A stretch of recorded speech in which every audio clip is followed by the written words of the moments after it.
Okay, good. I was worried you already hit record, in which case I'd have a lot of editing to do. Not that anything I said was particularly controversial, given the universe of my comments, but let me recover. I feel like I'm going to be doing a lot of this today, given the temperature in here. I'm going to get a t-shirt. I'm going to start wearing a t-shirt and shorts to class. Like, what's this? It's just stupid. What? You can't? We can't wear shorts.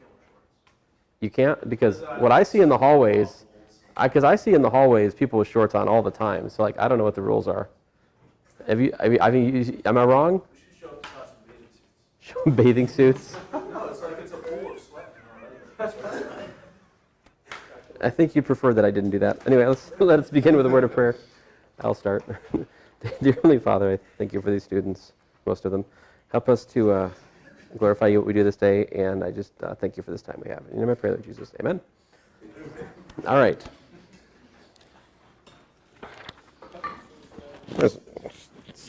Lost my foam thingy. All right, I still have integrations to show you. Let me begin with the one I teased at the end of last class, which was so improper integrals.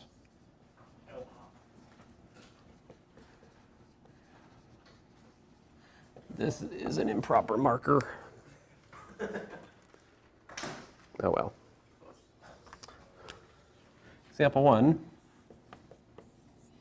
integral 0 to 1 of dx over the square root of x. All right. So the reason this is improper is because if you look at the, we talked about definite integrals in Calculus 1, right? And we defined them for functions which were continuous, or at least piecewise continuous over the interval of integration, right? If you look at this thing, what's its graph look like?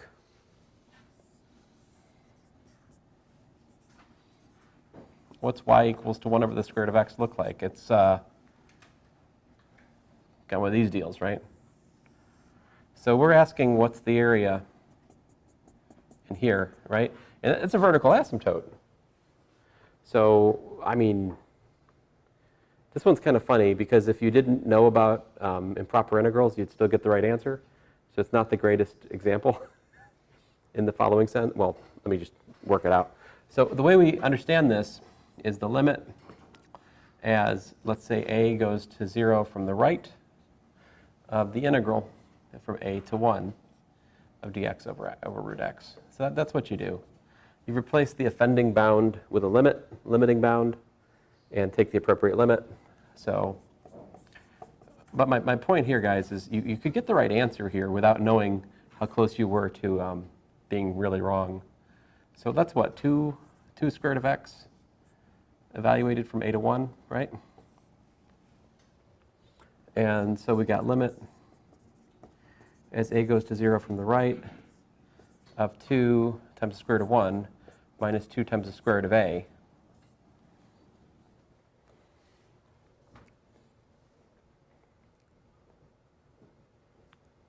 So what happens to the square root of a as a goes to 0 from the right? Indeed, it is 0. And so the answer is 2. This possibly infinite area is actually just 2.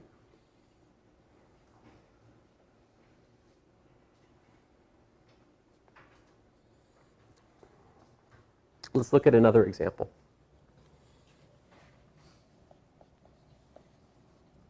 Integral from, say, minus 2 to 3 of dx over x. Let me show you what not to do. So this is the natural log of the absolute value of x evaluated from minus 2 to 3, which is the natural log of 3 minus the natural log of the absolute value of minus 2. So what we got? Natural log of 3 minus natural log of 2. So we're being really good math students here. So we're going to rewrite that as the natural log of 3/2. We're like, wow, we even simplified our answer. Isn't this awesome? So here's an example where inattention to improperness leads you astray. Like that is not correct. See, because the graph of 1 over x is what? It's like this, right? Oh, wait a minute.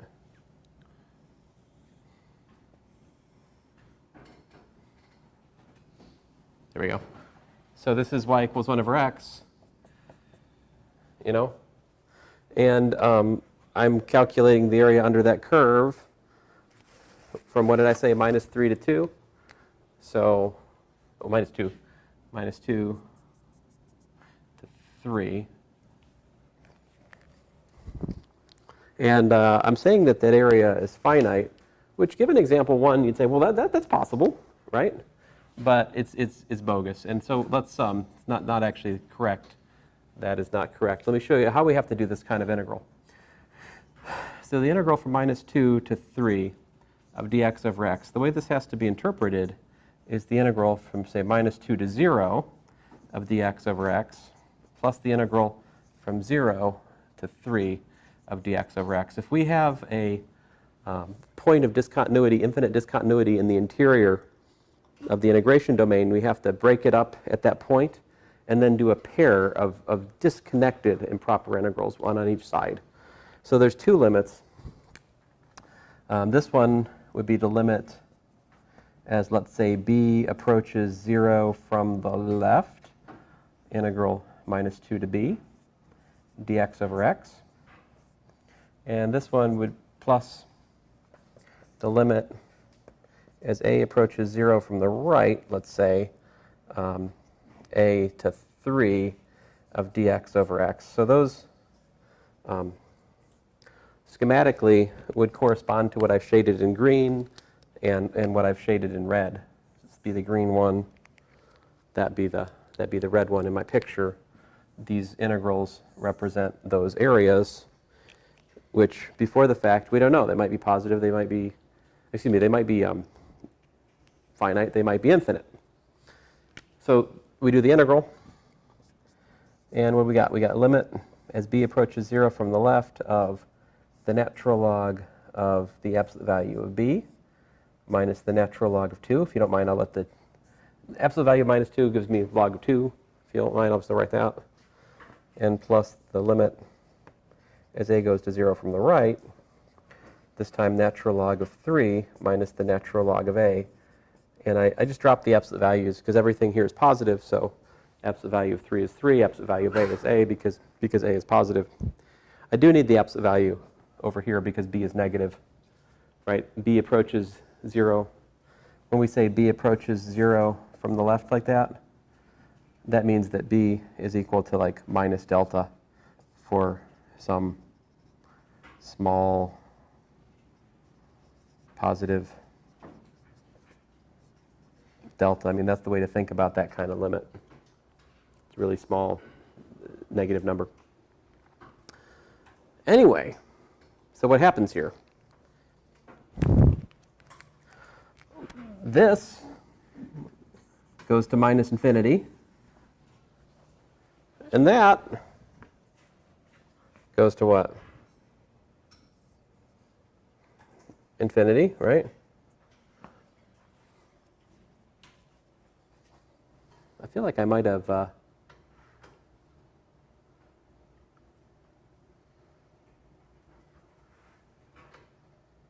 it's bothering me.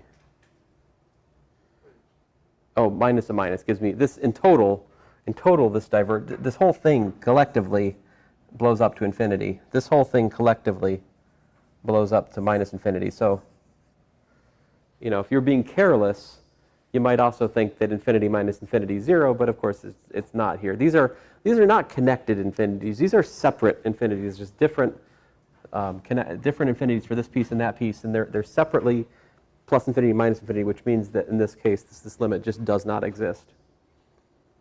So we can summarize by saying does not exist.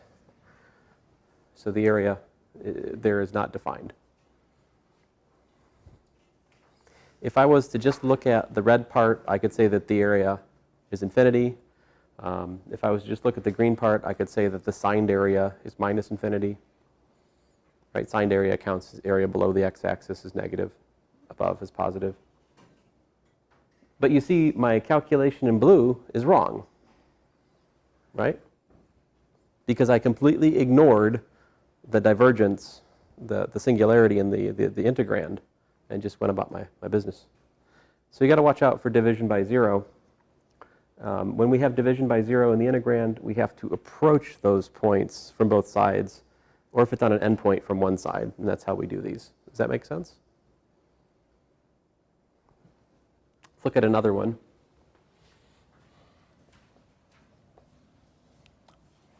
Integral from minus infinity to infinity of x dx over x squared plus 1.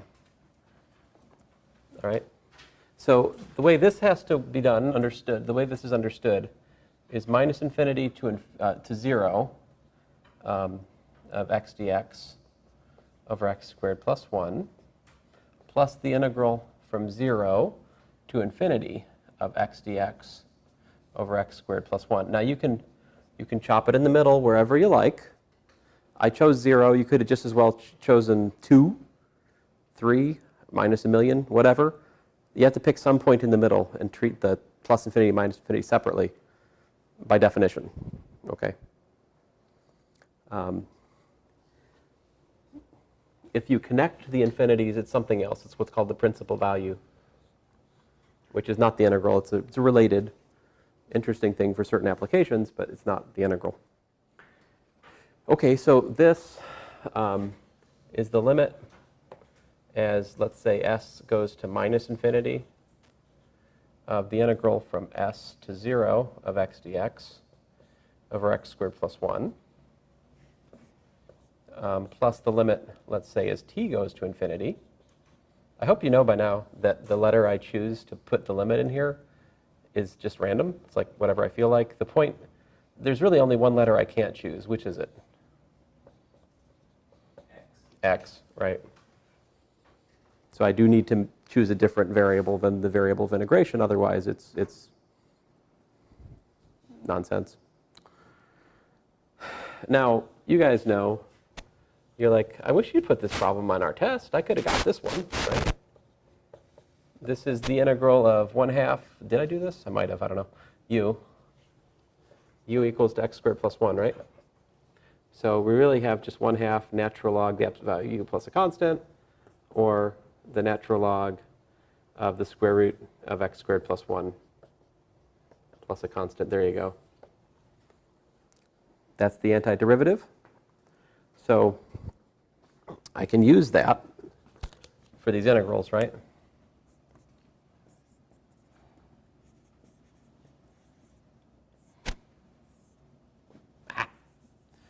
So again, natural log of the square root of 0 squared plus 1 minus the natural log of the square root of s squared plus 1 plus the limit as t goes to infinity of the natural log of the square root of t squared plus 1 minus the natural log of the square root of 0 squared plus 1.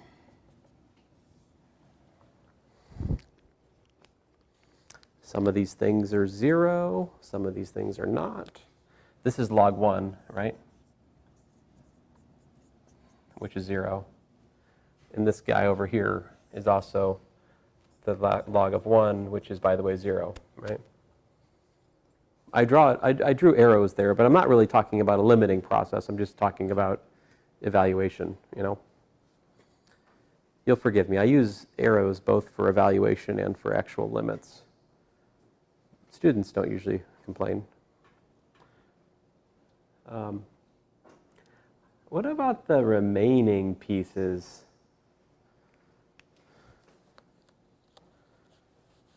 What happens to the log? Taking log of s squared plus 1 where s is going to minus infinity. So minus infinity squared is something really, really big, right? So we're taking the log of something really, really big, which is, again, really, really big. So like log of infinities, infinity is a kind of a cheat thing you could remember, right? So this whole thing tends towards minus infinity. This whole thing blows up to infinity. And so again, the answer is does not exist.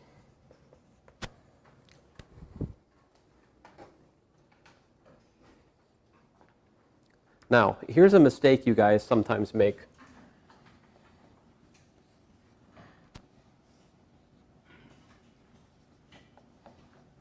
Let me do this again, but wrong.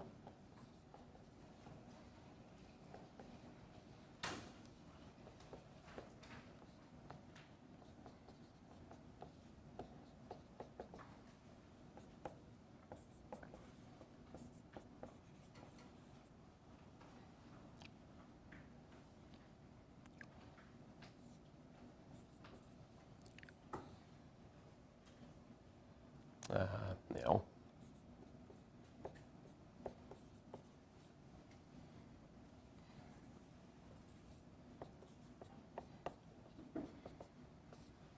But these are equal.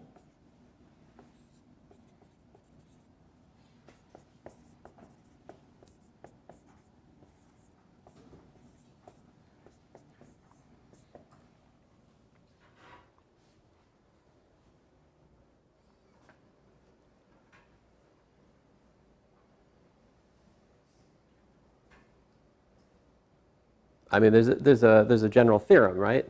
If f of x is odd,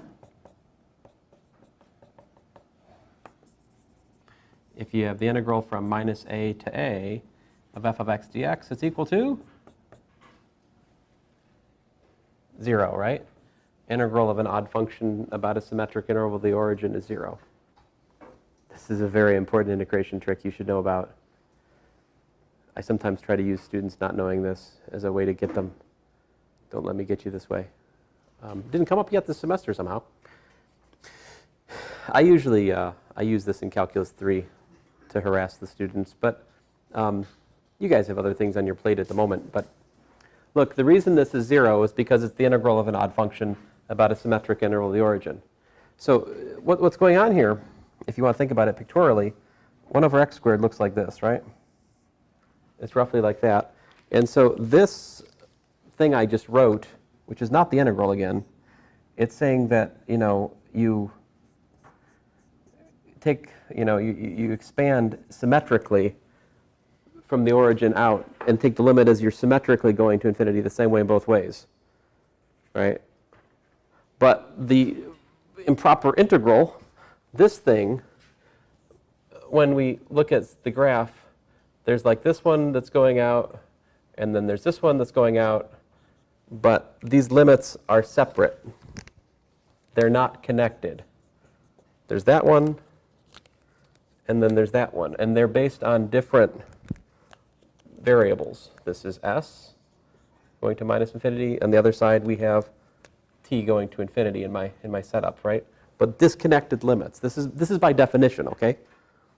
You'd say, well, why isn't the definition that? Why isn't the definition that we take the symmetric, go symmetrically from one side, both sides?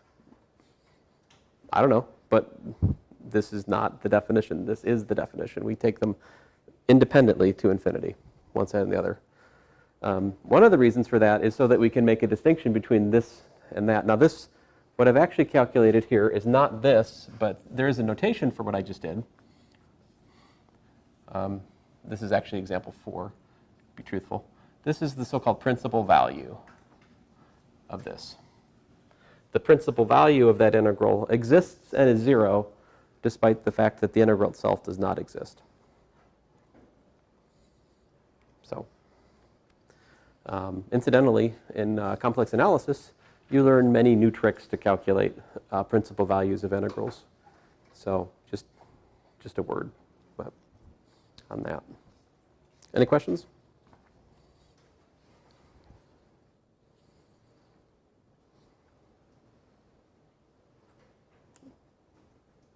I mean, it really bothered me that it mattered, but you can see from this example already that it matters, right? If you disconnect the infinities, they just diverge, right? If you connect them, they cancel out in this way because they're balanced. Anyway.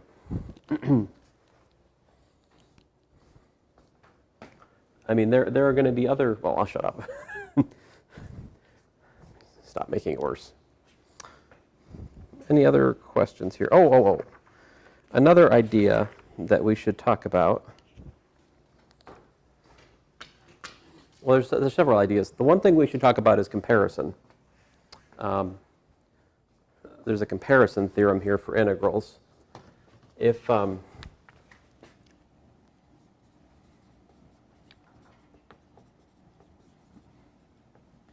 not sure I saw it in your book right off.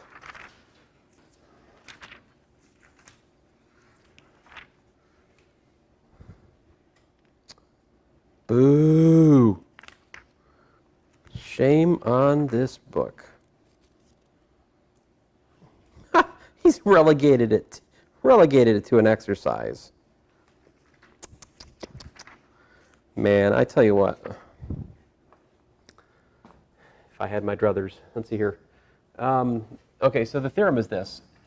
If we have 0 less than or equal to f of x, less than or equal to g of x, all right? And let's say that these are continuous on, let's say, you pick what you want. We'll say 0 to infinity, all right? Then we have the following. If the integral from 0 to infinity of g of x dx converges, then the integral from 0 to infinity of f of x dx converges, right? And how should they be related?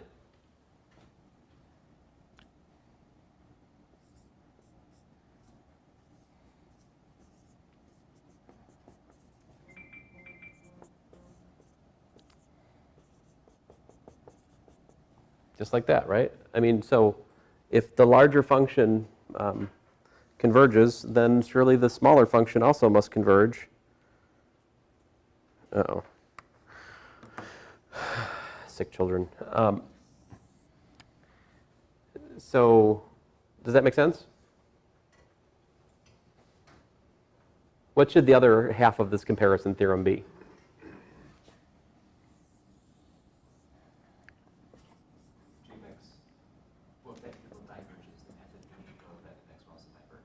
How about if the integral, can you guys help Nathaniel? I mean, if what diverges? If f of x, the integral. Oh, okay, if f of x diverges, right. If f of x dx diverges, then the integral from 0 to infinity of g of x dx also diverges. I can't say that one's larger than the other because that's comparing infinities, and that's not something we're in the business of doing. Yep. Again, we're not physicists. Yep. So if the smaller one diverges, like shoots off wherever, then the upper bound function or the higher function, bigger function, must also converge because it can Right. So like, everyone's kind of yeah. So like, maybe this is the y equals f of x, right? So we're saying that, you know, what's g of x? G of x is the larger function in my setup. So maybe its graph looks something like this. I don't know. Whatever. This is y equals g of x. And so if I mean, it's very intuitive, this theorem, right? It says that if this area diverges, then that larger area under the blue curve must also diverge, right? Can you see this in that series? Yes. I mean, we use this in series. But yeah, there's a comparison test for series. Whatever a series is, I don't know what that is. We'll find out soon. Now, can you guys see anywhere I could have used the comparison test? Let's see here. How about x over x squared plus 1? Right? this is less than or equal to x over x squared. Because I just did what? I made the denominator smaller. So that makes the fraction bigger. But this is equal to 1 over x. And, oh, that's no help. Check it out, yo. The integral, I'm an idiot. Integral from, let's say, 1 to infinity of dx over x is what? We just worked it out. Well, we didn't work it out. But if you did work it out, it's limit as t goes to infinity of like log t minus log 1, which of course is infinity. Actually, that's no help at all, is it? So I've just showed the comparison test does not apply here, right? I just, yay, good job. I showed that a larger function diverges. Who cares? Right? That was not a good example. Here, let me make this more interesting for you guys. What if we had a minus here? Ooh. See, then I get to do this. See, because that is what? Smaller fraction on the smaller denominator, which makes this a larger fraction comparatively, right? Then I can use the comparison test on this. See, the fact that this goes to infinity would then imply that the integral from 1 to infinity, oh, 1 is unfortunate. 2. Otherwise, I have to approach 1 with a limit, because 1 would make the integral improper on the other, in the other sense on the other side. You know, well, the one I'm about to write anyway. Goodness gracious. So that implies that this diverges by the comparison theorem, because it's a larger function than 1 over x, and it also it also meets the criteria. It's continuous, it's positive from 2 to infinity. I wrote this theorem for 0 to infinity, but you see this is not written in stone. I mean, the real theorem is something like a to infinity, and you just put a's everywhere.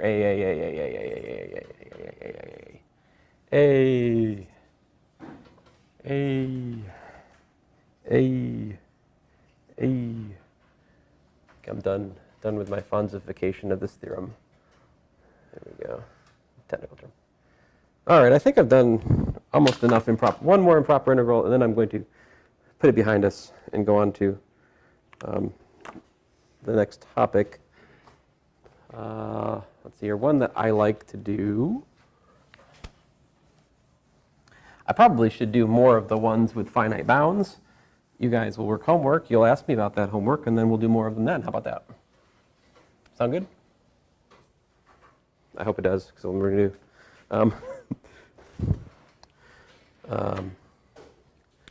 One of the things you might talk about is a probability function. What's a probability function?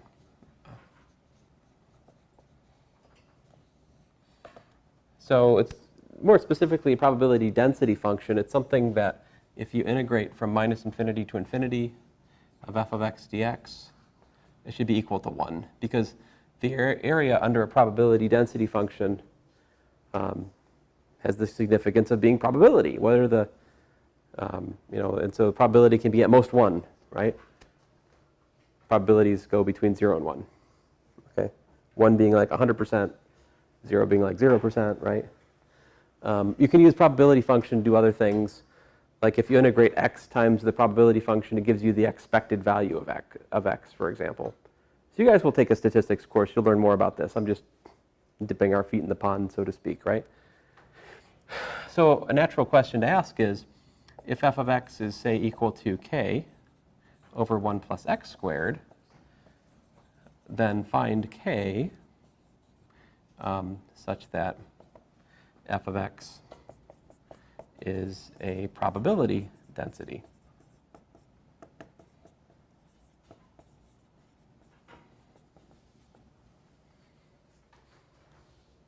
So what do we have to do? We have to integrate k dx over x squared plus 1 from minus infinity to infinity, right? And then we're going to set that equal to 1. All right, so let's get to work here. This would be the limit as, let's say, s goes to minus infinity of the integral. We'll split it up at 0 again. Why not? 0 to s of k dx over x squared plus 1 plus the limit as t goes to infinity of the integral from 0 to t of k dx over x squared plus 1.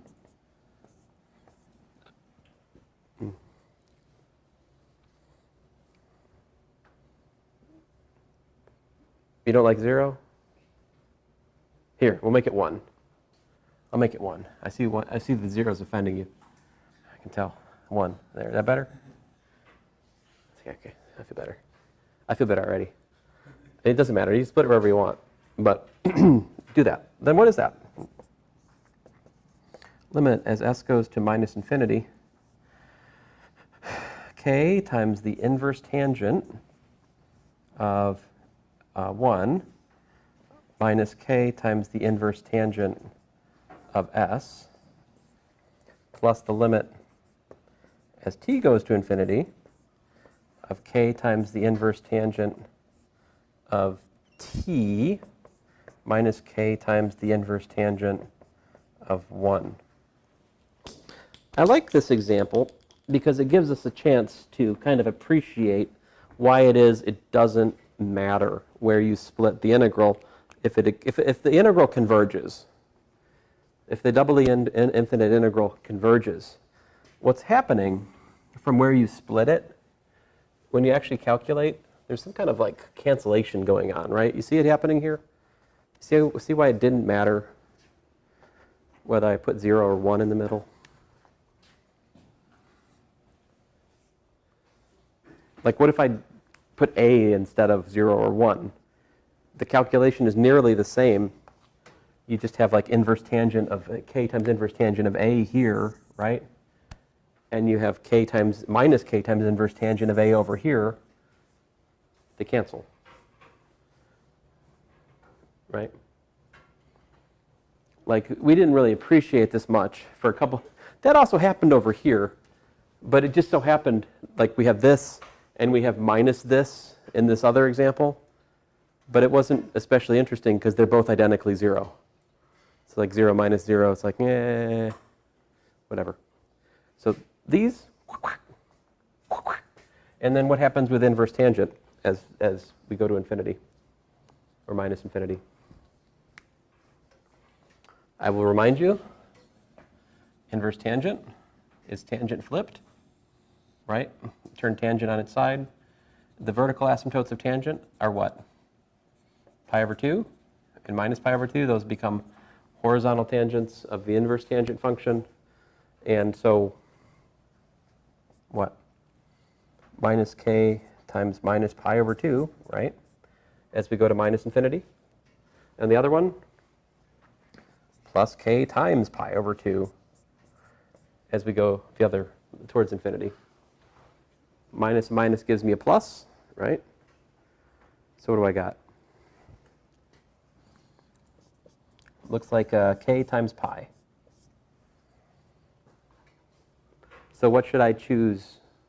What value of k should I choose to make this a probability density?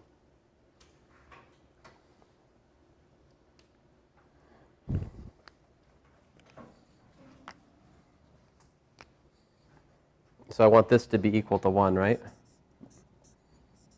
For it to be a probability density, so I just set k pi equals to 1. And that tells me I should choose k equals to 1 over pi. So therefore, f of x equals to 1 over pi times 1 over 1 plus x squared. That is a probability density.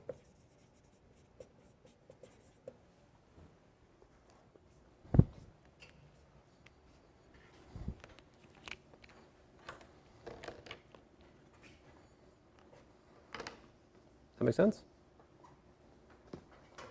Yeah. We'll pass one because it's probability, right? But you have to one because it's probability, like Right. pass one. Yeah, I mean, 110% only exists in like locker rooms and stuff. Yeah, right. Political arena, stuff like that. Yeah. But yeah, probabilities have to be 1. Well, how can I say this?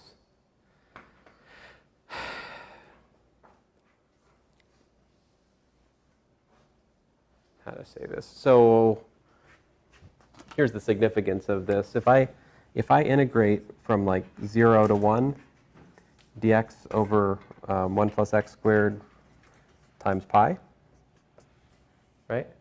That would be equal to 1 over pi inverse tangent of 1 minus inverse tangent of 0,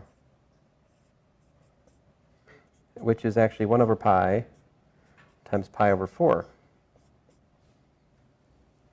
which is actually 1/4. So what this means, I mean, if you look at the graph,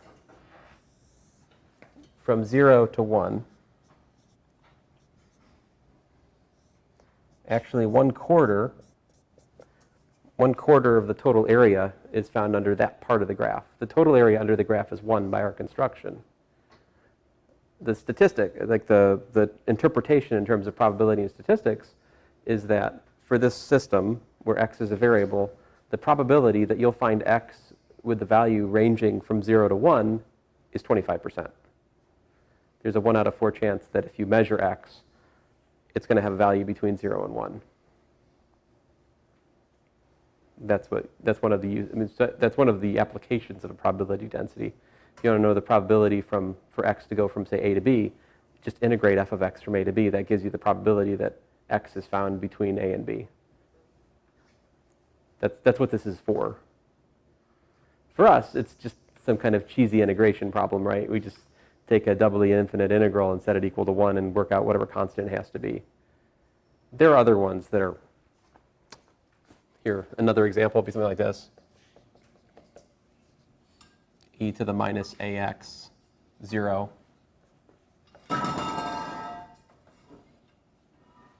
I'll allow it. X less than 0. I mean, a lot of these kinds of problems, then they'll be like, choose A to make it a probability density. So something like this is something we haven't done much, but if you integrate minus infinity to infinity of this f of x dx, right? Since this has, what example was that? Goodness gracious, 4 or 5. This is 5. Or was that? No, this was 5. This was 6, wasn't it? I don't know. You guys make up your own numbers. Example 7.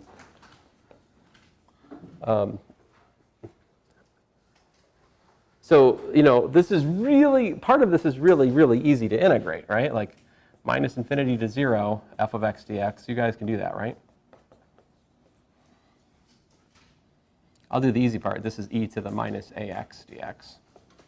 But that's what? When x is less than 0,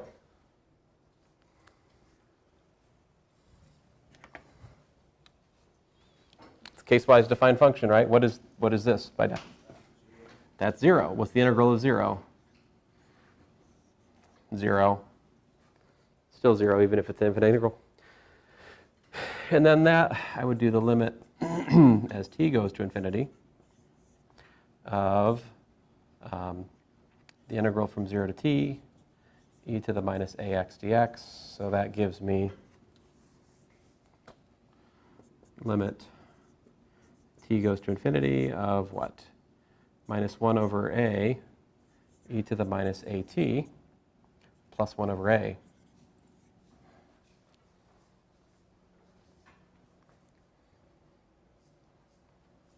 E to the 0 is 1, minus minus give me plus. When we integrate e to the minus ax, we get minus 1 over a, e to the minus ax, right, by a u substitution. So if a is positive, right, this would go to 0, which is what we'd like. If that diverges, we're certainly out of luck. it must be A is positive. Good news, if you set this equal to 1, it says we just choose A equal to, I mean this whole thing limits to what? 1 over A, assuming A is positive. So if I set that equal to 1, what do you get?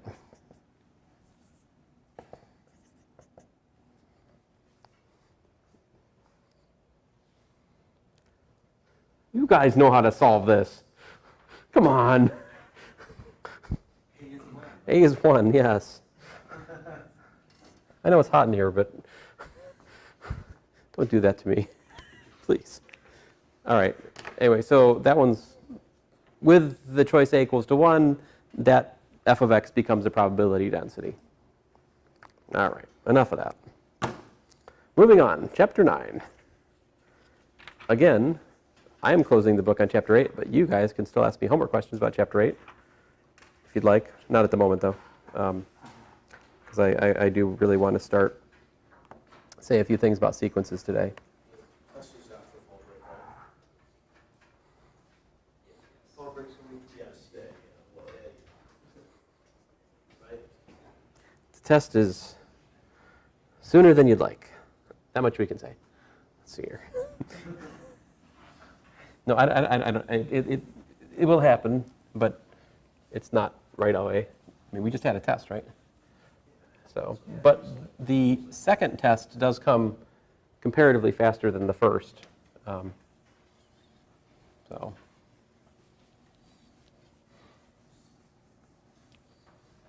So sequences.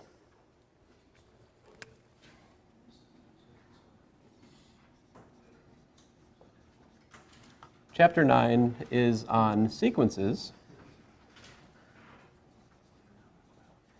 and series. The kind of series we talk about are what I would call numerical series. We'll talk about power series a little bit later in the course. Those are, I think, the more interesting kind. But we have to understand sequences and series first in order to be careful. So what is a sequence? A sequence, A, is a function from the natural numbers into some whatever, S, some set. So that's what a sequence is. A sequence is a function from the natural numbers into a set. This is a sequence of things in the set. If the set was like a bunch of cats, that would be a sequence of cats. If this set was a set of emotions, this would be a sequence of emotions. Whatever. Now, for most part, we're going to be dealing with real sequence. Real sequence is the kind we're mostly dealing with. A real sequence is something like it goes from the natural numbers and its output is a real number. So if you look at that, what that means is that A is something that takes n and it maps it to A of n. That's the map. Now, this is not the notation we use. We typically say, well, this is kind of a drag to write this. It's much easier to write this. So we'll use this special notation for sequences, A sub n. And then,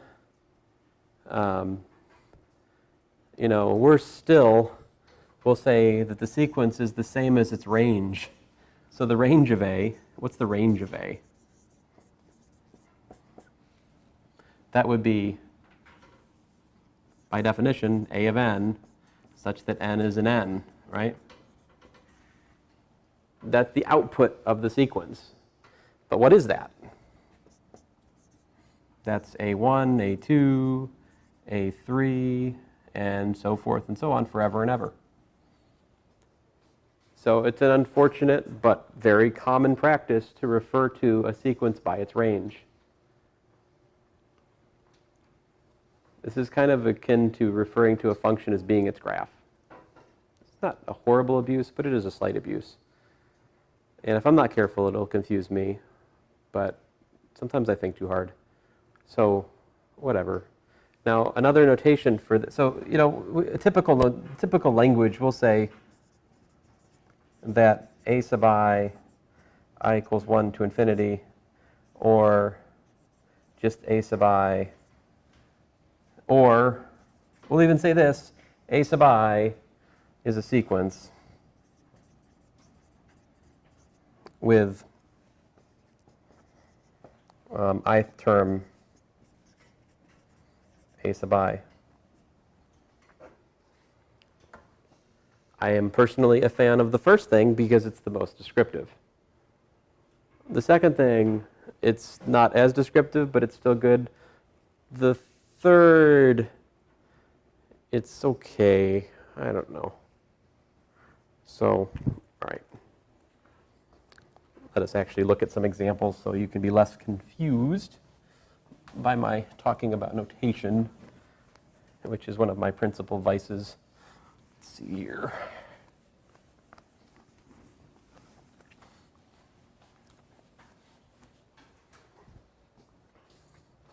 Example 1. We could be looking at a sub I equals 1 to infinity, equal to 1, 2, 3, 4, 5. You get the idea. Right? Then the question I can ask is, what's the formula?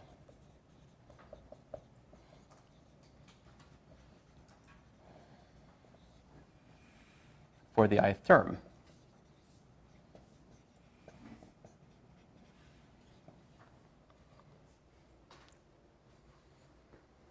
Yeah? You like think of some a sub n plus a sub n plus 1 from 1 to infinity.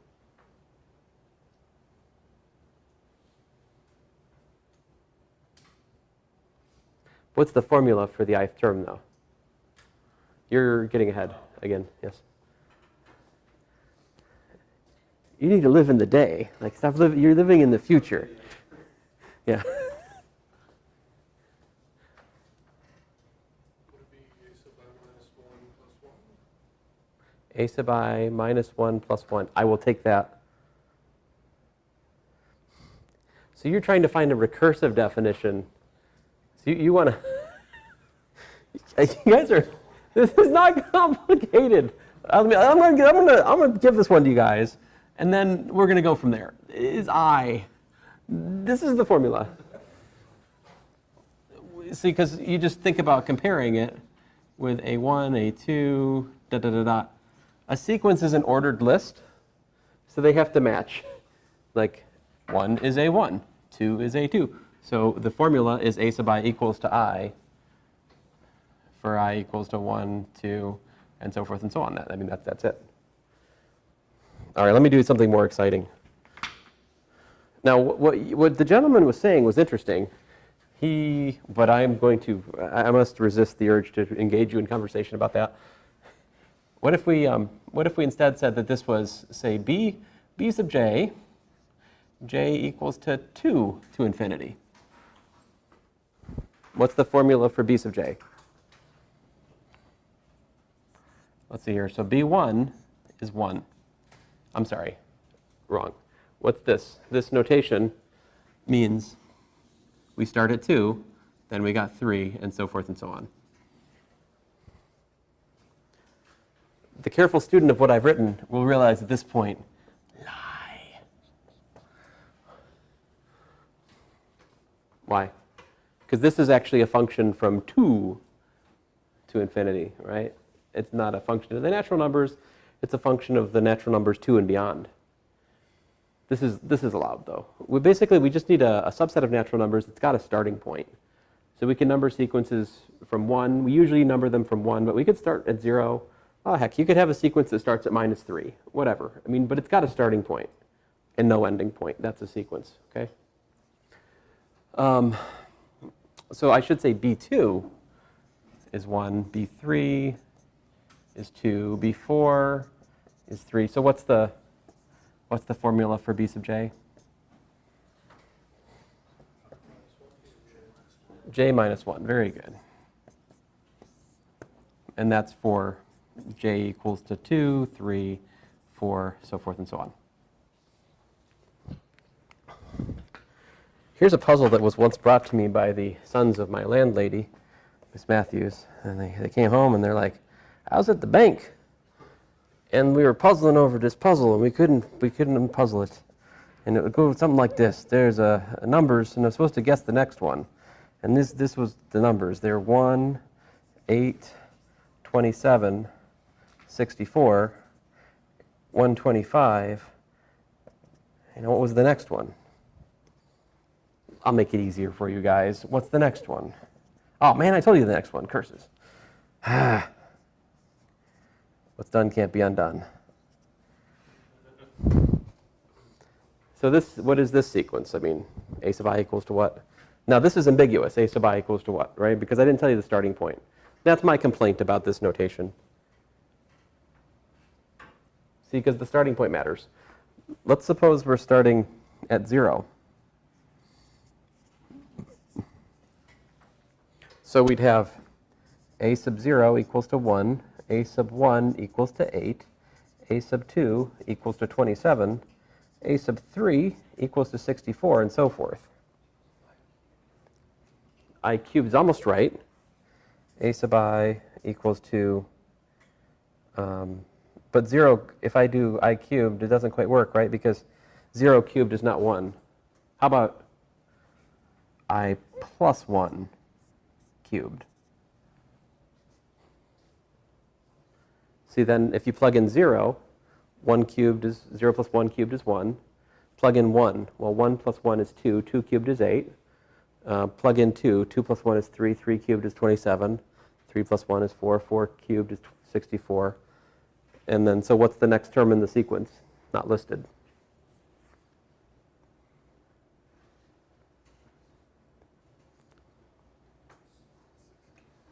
Whatever 6 cubed is, right?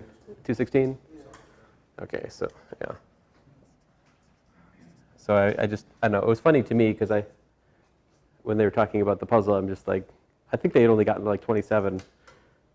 I said, like, what's the next number? I was like, 64? Don't you guys know cubes? But no, they don't. Most ordinary folks don't sit around and think about, like, what are the cubes of numbers? And I mean, not most folks anyway.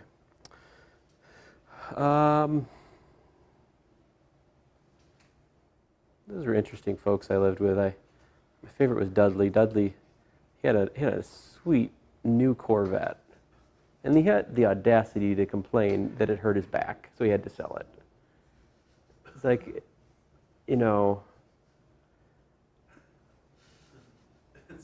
he shouldn't have a Corvette. I mean, I know he's reached that age where he has that amount of expendable income that he can do that, but it just doesn't feel right. Like, that Corvette should have gone to a young person who could have enjoyed it, right? Although I think some of the students on campus may be enjoying theirs too much, what I've heard. But anyway. All right, where were we?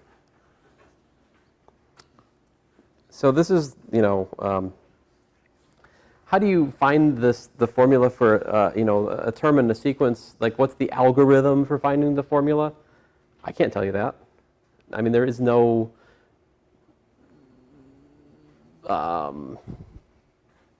there's no general way to, you have to study it, you know. If it's given numerically, you can study the examples, but there are other kinds of sequences like this one. I don't know. Let's see here.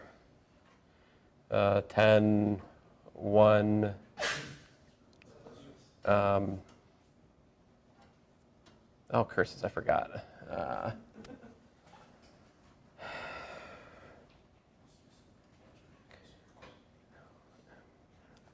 14, 5. What comes next?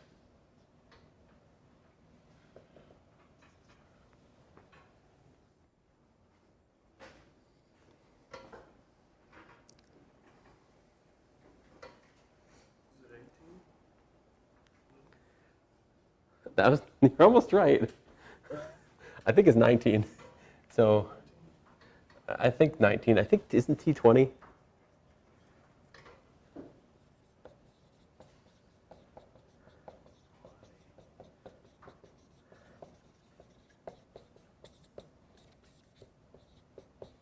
I know J is 10. So So that makes this 11, 12, 13. Oh, I can't count. That was supposed to be 13. No wonder you guys are confused. 13, 14, 15, 16, 17, 18, 19. That's 19. So 19 is next here. This is J, A, M, E, S. So, I mean, there are sequences which aren't based on a formula, they're based on something else, is my point. Right? So the hope that you can find a formula for a sequence is not reasonable. Generally speaking, sequences can be all kinds of different things, all right? This is my stupid example of that, but this is the alphabet code. You perhaps have heard of it. There are other ways of defining sequences. There's what's called recursively defined.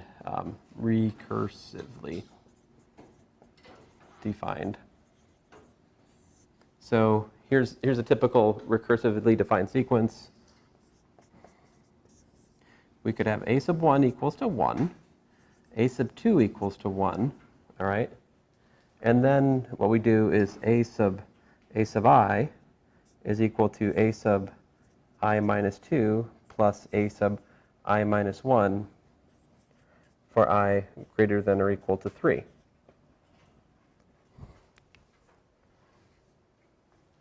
Right?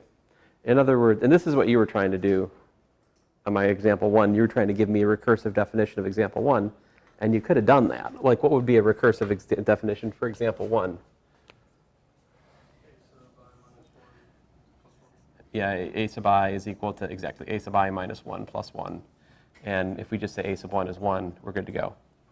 This is an equivalent definition for that sequence. We can sometimes give a recursive definition for a sequence. Now this gives us a3 is what? 2, right? 1 plus 1 is 2. A sub 4 is 2 plus 1, which is 3. A sub 5 is 3 plus 2, which is 5. A sub 6 is 5 plus 3, which is 8. I prefer to write this in like a list.